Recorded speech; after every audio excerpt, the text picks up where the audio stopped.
कर रहे हैं। पोस्ट बजट आपकी स्ट्रैटेजी क्या होनी चाहिए, इस पर सुनते हैं एक बार वो क्या कह रहे हैं।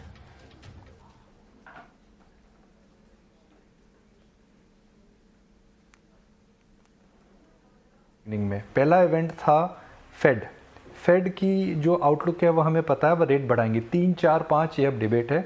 और दूसरा बजट, साल के पहले 40 दिनों के अंदर 2 बड़े इवेंट जो इवेंट रिस्क थे हमारे साथ, अब हमारे को उन पे स्पष्टीकरण मिल गया है। तो अब अगला चीज, what is the next thing Madhu we should look forward to? तो निकुंज, अभी कोई बड़ा इवेंट के जैसा मुझे नहीं लगता है। Now back to the classroom, individual companies की एनालिसिस करो, इंडिविजुअल कंपनीज को बेहतरीन तरीके से समझो। और ये जो वॉलेटिलिटी है निकुंज, मेरा सबसे बड़ा जो पॉइंट आपके दर्शकों के लिए है ना, हमको अब ये वॉलेटिलिटी से घबराना नहीं है, बिकॉज ये इलेक्ट्रॉनिक ट्रेडिंग है। 30-40% शेयरों के दाम 2 हफ्ते के अंदर घट जाते हैं। तो आपको अपना होमवर्क रेडी करके रखना है और इस वॉलेटिलिटी को अपना दोस्त बनाना है, ना कि अपना दुश्मन बनाना है। वॉलेटिलिटी से क्यों घबराना है? अगर मुझे कोई शेयर खरीदना है और वो वॉलेटाइल है और मार्केट मुझे चांस देती है, तो वो तो अच्छी चीज़ होनी चाहिए ना। बट अगर आपने अपना होमवर्क बराबर किया है, अगर आपको कन्विक्शन है, अगर आपके नंबर बराबर है, तभी आप उस दिन में जाके खरीद सकते हो। तो मैं बोलूँगा कि ये पिछले 2 साल रिटर्न ना निकुंज, इन हाइंडसाइट अगेन, काफ़ी स्मूथ था और काफ़ी बड़ा रिटर्न था। इस साल में जाके मेहनत ज़्यादा करनी पड़ेगी, थोड़ा रिटर्न का रिस्पेक्टेशन अपने को कम रखना है। जो पैसा अब नॉर्मल बन गया है उसको ये मिस्टेक नहीं करना चाहिए कि वो मेरी कैपेबिलिटी से बन गया। अरे भाई, वो तो ग्लोबल सेंट्रल बैंक ने पैसा प्रिंट किया और अब नॉर्मल तरीके से पूरे स्टॉक मार्केट्स वर्ल्ड वाइड चल गए, तो अपना भी पैसा बन गया। अपनी कैपेबिलिटी और मेहनत थी, बट उस पैसे को प्रिजर्व करके रखना है। और इस बार ये मान के चलना है कि market may not be as smooth as they been for last 2 years. तो इस साल हो सकता है वॉलेटिलिटी होएगी, पर within that volatility only I am saying opportunity है इन चुनिंदा सेक्टर्स में और चुनिंदा स्टॉक्स में।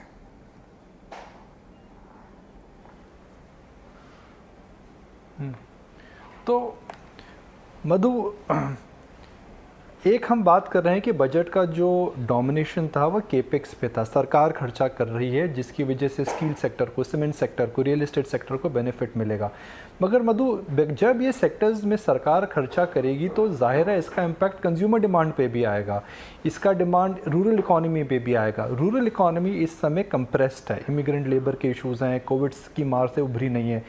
क्या हम दूसरे पहलू पर नज़र रख सकते हैं कि भाई सरकार की जो स्पेंडिंग है अल्टीमेटली वह रूरल इकोनॉमी और कंज्यूमर सेंटिमेंट को भी बढ़ा देगी और उन सेक्टरों में भी तेजी आएगी, उन शेयरों को भी लेना चाहिए?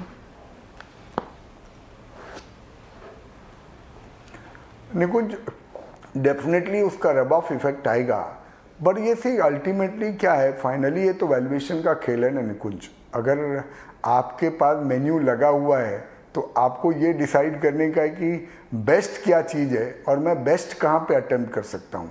तो मेरा कंज्यूमर वाले सेक्टर में सिर्फ एक ही एप्रीहेंशन है कि वहाँ जिस हिसाब की ग्रोथ एक्सपेक्टेड है और जिस हिसाब के वैल्यूएशन है ना, कोई चीज़ में वो बेसिकली मार्जिन ऑफ सेफ्टी बहुत स्ट्रांग नहीं है और रिटर्न का एक्सपेक्टेशन बहुत ज़्यादा मैं नहीं कर सकता हूँ। और वो एक्चुअली बाजार आपको दिखा भी रहा है। अगर आप देखोगे 1.5 साल से इतनी ज़बरदस्त तेज़ी चल रही है, बहुत सारी कंज्यूमर कंपनीज मोर और लेस वहीं पे हैं।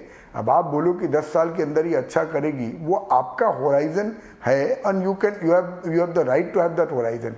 But someone like me who is very very flexible in his approach, I would look at companies and sectors जहाँ पे अंडर ओनरशिप है और वैल्यूएशन अभी भी सस्ते हैं, बैलेंस शीट काफ़ी हद तक के रिपेयर हो चुकी है, एंड यहाँ पे बेसिकली अगले 1-2-3 साल के अंदर अर्निंग ट्रेजेक्ट्री काफ़ी स्ट्रांग लगती है। तो we have discussed all this themes pre budget. I reiterate once again, these are basically 2 broad themes.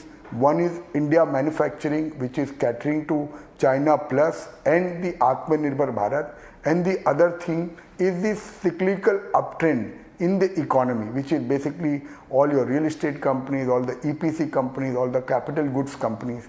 Now you can't buy these things in the sector. Finally, you will have to zero down on individual companies, जहाँ पे आपको risk reward बहुत अच्छा लगता है। और मैं वापस वही पॉइंट रेडिटेट कर रहा हूँ, आज अगर आपने रिसर्च किया तो ये जरूरी नहीं कि आज के आज खरीदना है। मार्केट्स का वॉलेटिलिटी का ध्यान रख के वो बाजार आपको चांस देता ही है अगर आपका होमवर्क रेडी है तो। तो आखिरी सवाल, हमने आपसे करेक्शन के पहले जब बात करी थी, दिसंबर में हमने बात करी थी, 15-16 दिसंबर के आसपास, आपने उस समय बोला था निकुंज इंडियन स्टॉक मार्केट $3 ट्रिलियन के आसपास का है, उसमें 20-25% मार्केट सुपर एक्सपेंसिव जोन में है, 30 से 40% मार्केट नॉर्मल जोन में है और 25 से 30% मार्केट अट्रैक्टिव जोन में है। इस करेक्शन के बाद वो $3 ट्रिलियन का जो बास्केट है उसमें कितना हिस्सा महंगा है जिसे नहीं लेना चाहिए, कितना हिस्सा सस्ता है और कितना हिस्सा फुल्ली प्राइस्ड है?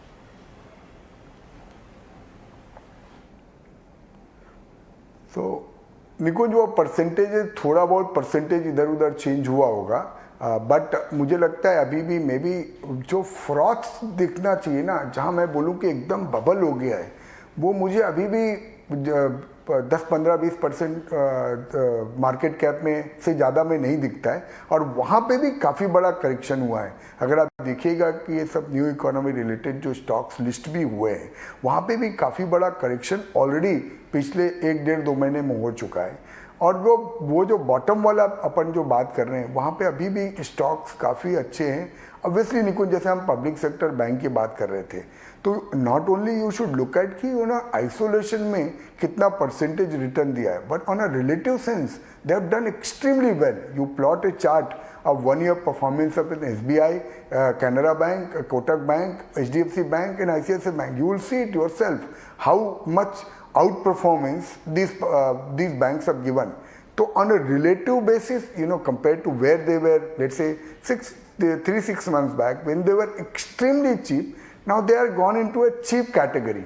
And market goes from extremely cheap to reasonable valuation to slight overvaluation to euphoria, right? And I am expecting that at some point of time they may not go into euphoria, but they will at least get into the overvaluation zone. And we are nowhere near the overvaluation zone in this category where there is valuation comfort.